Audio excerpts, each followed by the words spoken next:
माननीय महामहिम राष्ट्रपति महोदय, राष्ट्रपति भवन, भारतीय प्रशासनिक, भारतीय संविधान संरक्षक सरकार, भारत सरकार, नई दिल्ली।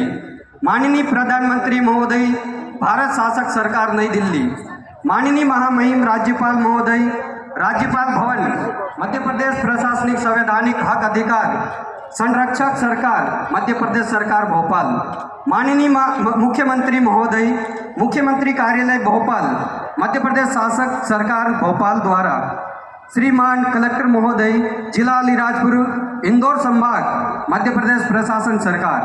श्रीमान अनुविभागीय अधिकारी महोदय, तहसील जोबट, जिला अलीराजपुर, इंदौर संभाग, मध्य प्रदेश प्रशासन सरकार। विषय: आदिवासी समाज की रूढ़ि प्रथाओं, सांस्कृतिक पहचान, पारंपरिक संस्थाओं तथा संवैधानिक अधिकारों की रक्षा एवं बाहरी धार्मिक कानूनी व्यवस्थाओं के अनावश्यक हस्तक्षेप पर रोक लगाने संबंधी ज्ञापन।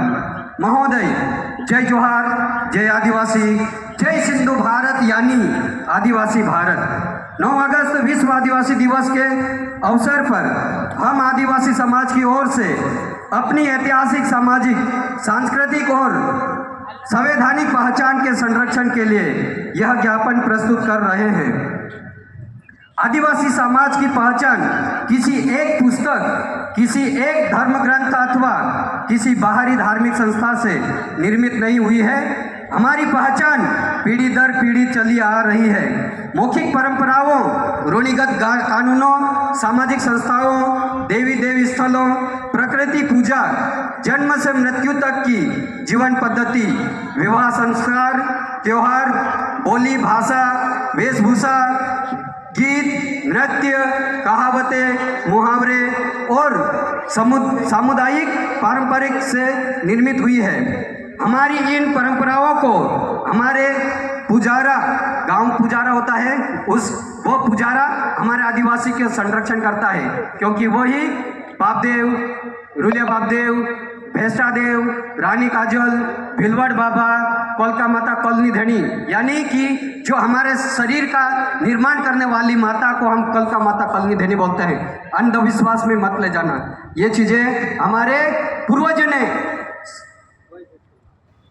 कई वैज्ञानिक तौर तरीकों से उन्होंने संग्रहित किया है और पुजारा परंपरागत सांस्कृतिक सामाजिक नेतृत्व द्वारा पीढ़ी दर पीढ़ी संरक्षण, संग्रहित और अगली पीढ़ी तक पहुंचाया जाता रहा है।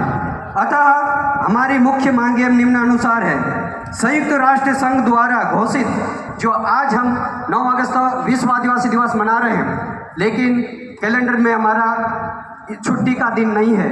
आज तो छुट्टी का दिन है, मतलब शनिवार है, लेकिन हमारा ये होना चाहिए कि 9 अगस्त दिन कैलेंडर में प्रशासनिक देश प्रदेश में अवकाश होना चाहिए, क्योंकि हम इस देश के मूल मालिक हैं, बाकी सब आक्रमणकारी विदेशी लोग हैं।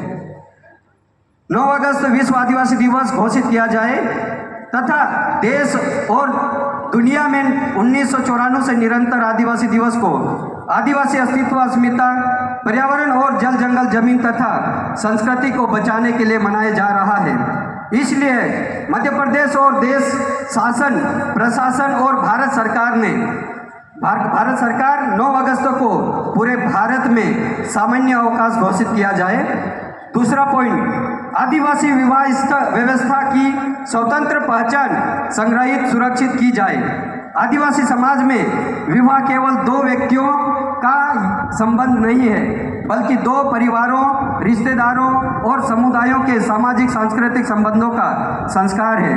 हमारे समाज में विवाह की अपनी पारंपरिक विधियां, रीति रिवाज, गीत, नृत्य, पूजा पद्धति और सामाजिक स्वीकृति की प्रक्रिया है। जिस प्रकार विभिन्न धार्मिक समुदायों में उनके अपने धार्मिक समुदायों, विवाह संस्कार और अधिकार धार्मिक व्यक्ति होते हैं, उसी प्रकार आदिवासी समाज की रूढ़िगत विवाह परंपराओं और पारंपरिक पुजारा व्यवस्था को विधि सम्मत सम्मान एवं संरक्षण कर पेंशन दिया जाना चाहिए।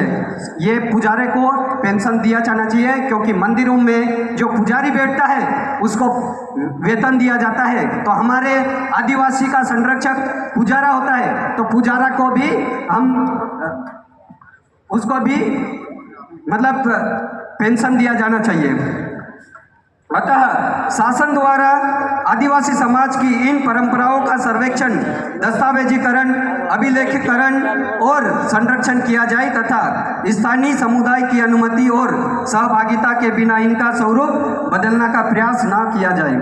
आदिवासी देवी स्थलों की पहचान एवं संरक्षण हमारे बापदेव, रुलिया बापदेव, भेष्टा देव, रानी काजोल, कलका माता कॉलोनी धैनी, मेगी राना, पिथौरा, खेदरपालू तथा अन्य स्थानीय देवी स्थलों का धार्मिक एवं सांस्कृतिक महत्व है। इन स्थानों पर चबूतरा निर्माण, पूजा स्थल, देव स्थल तथा अन्य निर्माण किया जाना चाहिए, जो उसका स्वरूप और प्रबंधन संबंधित आदिवासी समुदाय की पारंपरिक तथा ग्राम सभा की सहमति के अनुरूप होना चाहिए। आदिवासी देवी स्थलों को किसी अन्य धार्मिक परंपरा में विलय अथवा रूपांतरित करने के बजाय उनकी मूल पहचान सुरक्षित संग्रहित किया जाए। रूढ़िगत ग्राम सभा को वास्तविक अधिकार एवं सम्मान मिले। अनुसूचित क्षेत्र के संबंध में पेशा एक्ट 1996 विशेष महत्व रखता है। कानून में यह प्रावधान है कि अनुसूचित क्षेत्र में पंचायत संबंधी राज्य कानून, customary law, social and religious practice and traditional management practice of community resource के अनुरूप होना चाहिए। अतः हमारी मांग है कि ग्राम सभा को केवल औपचारिक बैठक तक सीमित न रखा जाए। ग्राम सभा की परंपरा सामुदायिक निर्णय, सामाजिक व्यवस्था और समुदाय संसाधनों के संरक्षण में उसके संवैधानिक भूमिका को वास्तविक रूप से लागू किया जाए। यूसीसी के संबंध में आदिवासी समाज की संवैधानिक स्थिति स्पष्ट की जाए। हम सरकार से स्पष्ट नीति एवं लिखित स्पष्टीकरण की मांग करते हैं कि यूनिफॉर्म सिविल कोड यूसीसी के किसी भी प्रस्ताव कानून का अनुसूचित जनजातियों की रूढ़िगत कानून व्यवस्था, सामाजिक एवं धार्मिक प्रथाओं तथा वैधानिक सुरक्षा पर क्या प्रभाव पड़ेगा, यह तथ्य विशेष रूप से ध्यान देने योग्य है कि उत्तराखंड के यूसीसी रूल्स 2025 में संविधान के अनुच्छेद 242 के अंतर्गत अनुसूचित जनजाति को स्पष्ट के रूप में बाहर रखा गया है। अतः केंद्र अथवा राज्य सरकार द्वारा भविष्य में यूसीसी अथवा उससे संबंधित किसी भी कानून संशोधन की प्रक्रिया में आदिवासी समाज की पूर्व सार्थक एवं प्रतिनिधिक सहभागिता सुनिश्चित की जाए। आदिवासी समाज की रूढ़िगत व्यवस्था को प्रभावित करने वाला कोई भी प्रावधान बिना पर्याप्त संवैधानिक परीक्षण, जनसुनवाई और संबंधित आदिवासी समुदायों से परामर्श के लागू न किया जाए। 5वीं और 6ठी अनुसूची की संवैधानिक भावना का सम्मान हो। संविधान का अनुच्छेद 244 अनुसूचित क्षेत्रों और जनजाति क्षेत्रों के प्रशासन के लिए विशेष संवैधानिक व्यवस्था प्रदान करता है तथा 5वीं एवं 6ठी अनुसूची का प्रावधान करता है। अतः आदिवासी क्षेत्र में कानून एवं प्रशासनिक व्यवस्थाओं बनाते समय संवैधानिक विशेष सुरक्षा और स्थानीय सामाजिक सांस्कृतिक वास्तविकताओं को प्राथमिकता दी जाए। आदिवासी संस्कृति को किसी अन्य धार्मिक विधि में जबरन समाहित ना किया जाए। जैसे सामूहिक विवाह होता है, जो सामूहिक विवाह आदिवासी के पुजारा के तहत होना चाहिए, लेकिन यहाँ पर पंडितों के द्वारा किया जाता है और ये जरा सा गलत है और इसका विरोध करना चाहिए हमको, क्योंकि ये हिंदू का विवाह पादरी नहीं कर सकता है, ना मौलाना कर सकता है। तो ये लोग हमारे आदिवासी संस्कृति में ये क्यों किया जा रहा है, ये हमें समझना पड़ेगा। लेकिन उसी लोकतांत्रिक एवं संवैधानिक भावनाओं के आधार पर हम यह भी चाहते हैं कि आदिवासी समाज की अपनी विशिष्ट सांस्कृतिक एवं रूढ़िगत पहचान का भी सम्मान किया जाए। किसी आदिवासी की सांस्कृतिक पहचान को स्वतः किसी अन्य धार्मिक विधि की श्रेणी में रखकर उसकी मूल सांस्कृतिक पहचान को समाप्त ना किया जाए। आदिवासी संस्कृति का सरकार अभिलेख तैयार किया जाए। सरकार प्रत्येक आदिवासी क्षेत्र में स्थानीय समुदाय की सहभागिता से बोली एवं भाषा, लोकगीत एवं लोक नृत्य, कहावतें एवं वात्रा बोलते हम, जो हिंदी में मुहावरे कहा जाता है। ये हमारा मूल शब्द है वात्रा, जो हमारे बुजुर्ग लोग ये किया करते थे। पारंपरिक खेल भी हमारे, वैवाहिक पद्धति भी है, जन्म से मृत्यु तक हमारे पूजा पाठ की संस्कृति होती है। देवी देवी स्थल, पूजा व्यवस्था, वेशभूषा, पारंपरिक कृषि ज्ञान, औषधि एवं प्राकृतिक ज्ञान, सामुदायिक परंपराओं का डिजिटल एवं लिखित अभिलेख तैयार करें। यह कार्य केवल सरकारी अधिकारी द्वारा नहीं, बल्कि स्थानीय बुजुर्ग, पुजारों, महिलाओं, युवाओं, सामाजिक कार्यकर्ताओं और ग्राम सभा की सहभागिता से किया जाए। जल जंगल जमीन पर आदिवासी अधिकारों की रक्षा हो। आदिवासी समाज का अस्तित्व जल जंगल और जमीन से जुड़ा है। भूमि अधिग्रहण, खनन, औद्योगिक परियोजना, बांध, सड़क, वन परियोजना, अभ्यारण्य, राष्ट्रीय उद्यान अथवा अन्य विकासिक परियोजना के नाम पर आदिवासी परिवार को विस्थापित करते समय उनके कानूनी अधिकार, आजीविका, सांस्कृतिक, धार्मिक स्थल, सामुदायिक संसाधन और ग्राम सभा की भूमिका को नजरअंदाज न किया जाए। विकास का अर्थ आदिवासियों की उसकी जल जंगल जमीन और सांस्कृतिक पहचान से विस्थापित करना नहीं होना चाहिए। विकास चाहिए लेकिन न्यायपूर्ण विकास चाहिए। परियोजना चाहिए लेकिन अधिकारों की कीमत पर नहीं। शिक्षा, स्वास्थ्य और रोजगार को प्राथमिकता दी जाए। हमारे बच्चों को ऐसी शिक्षा चाहिए जिसमें वे आधुनिक ज्ञान के साथ अपनी मातृभाषा, इतिहास, संस्कृति और संवैधानिक अधिकार भी सीखें। आदिवासी क्षेत्र में गुणवत्तापूर्ण विद्यालय, छात्रावास, उच्च शिक्षा, स्वास्थ्य सुविधा और रोजगार के अवसर बढ़ाए जाए। युवाओं को केवल मजदूरी और पलायन तक सीमित न किया जाए, बल्कि उन्हें डॉक्टर, इंजीनियर, शिक्षक, वकील, अधिकारी, वैज्ञानिक, उद्यमी और जनप्रतिनिधि बनाने का पर्याप्त अवसर दिया जाए। हमारी मुख्य मांगे हैं। अतः शासन और प्रशासन से हमें मांग करते हैं कि आदिवासी रूढ़िगत विवाह एवं सामाजिक परंपराओं को विधि सम्मान दिया जाए। सामूहिक विवाह कार्यक्रमों में आदिवासी समाज की अपनी विवाह पद्धति को मान्यता एवं स्थान दिया जाए। जन्म से मृत्यु तक की आदिवासी जीवन पद्धति का दस्तावेजीकरण एवं संरक्षण किया जाए। आदिवासी देवी देवी स्थलों की मूल पहचान एवं सामुदायिक प्रबंधन सुरक्षित की जाए। पुजारा एवं पारंपरिक सामाजिक संस्थाओं की भूमिका का अध्ययन कर उचित संस्थागत संरक्षण किया जाए।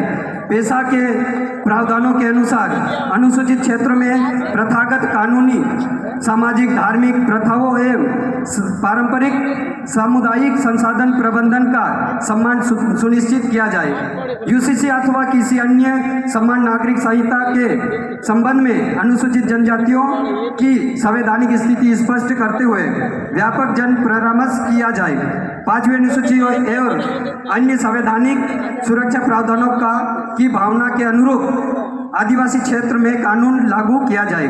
आदिवासी भाषा, संस्कृति, इतिहास, रीति रिवाज और सांस्कृतिक स्थलों का सरकारी स्तर पर संरक्षित किया जाए। भूमि अधिग्रहण, परियोजना भी, अभ्यारण्य, राष्ट्रीय उद्यान आदि से प्रभावित आदिवासी समुदायों के अधिकारों और ग्राम सभा की भूमिका की प्रभावी रक्षा की जाए।